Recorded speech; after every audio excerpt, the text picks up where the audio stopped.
Hello, everyone out there in Pod Person Land. Welcome back to another episode of For the Love of Movies. I'm your host, Sean Faw, and today we're going to take a look at Chaos Walking. So this is a new one that, well, obviously it's new because I'm talking about it, and it's in the theaters, and the AMC opened up again. So we got to go and see the movies at the theater and like with the real people and the whatnots. The next one up on the bill just kind of happened to be the biggest theater. That's kind of the order I'm going in right now. Was Chaos Walking. Didn't know anything about it going in, so it was a pleasant surprise.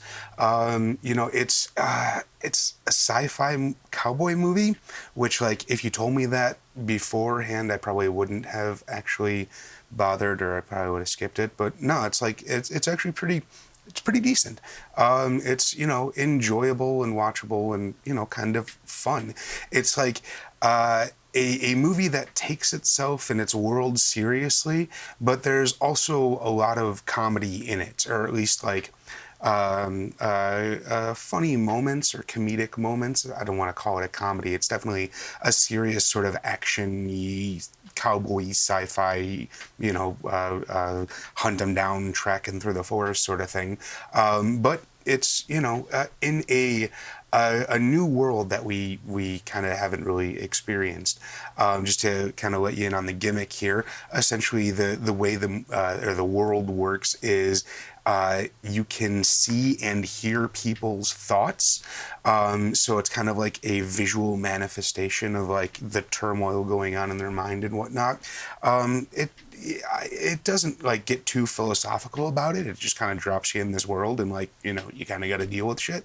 So it was a kind of at least a novel experience. At least it was something that's different. At least it's, not the same shit we've seen 1,000 times before. In that respect, at least it was somewhat enjoyable. I'll say the characters were surprisingly well done. I'm like face blind, so I never recognize actors. After the movie, I realized it was Daisy Ridley, who gives a decent performance.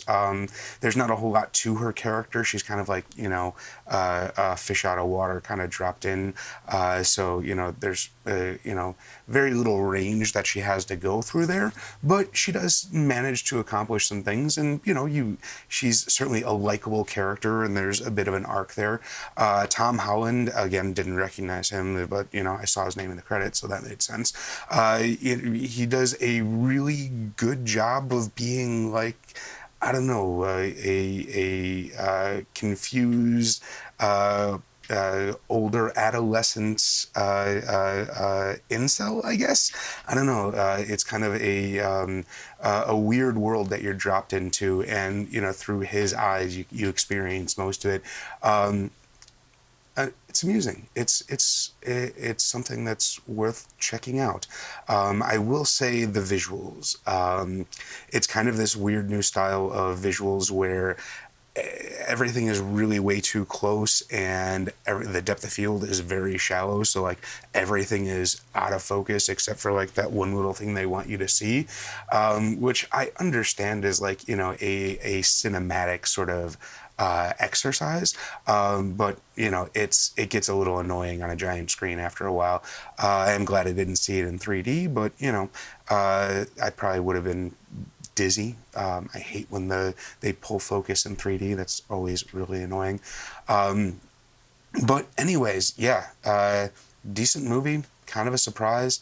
Kind of sad because I doubt anyone's going to recognize it or do anything with it.